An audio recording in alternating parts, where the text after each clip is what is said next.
বদমাস তিন কোড়ির মাথায় একটি বুদ্ধি আসে। হ্যালো ফ্রেন্ডস, আমার নাম হচ্ছে আনিস, তোমরা দেখছো ইটস ব্লগ 3 চ্যানেল। আজকে শুনবে একটি খুব মজাদার গল্প।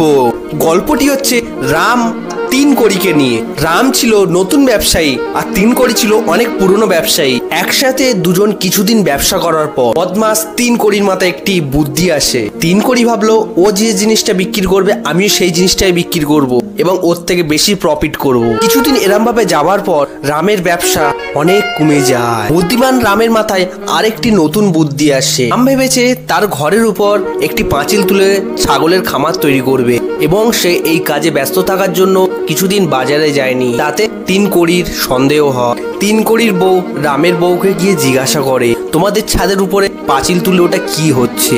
রামের বউ তখন বলে, আমাদের উপরে ওটা পাঁচিল তুলে চৌবাচ্চা করে মাছ চাষ হচ্ছে। তিন কোড়ির বউ সেটা ভেবে তাদের ঘরের উপর নতুন চৌবাচ্চা করে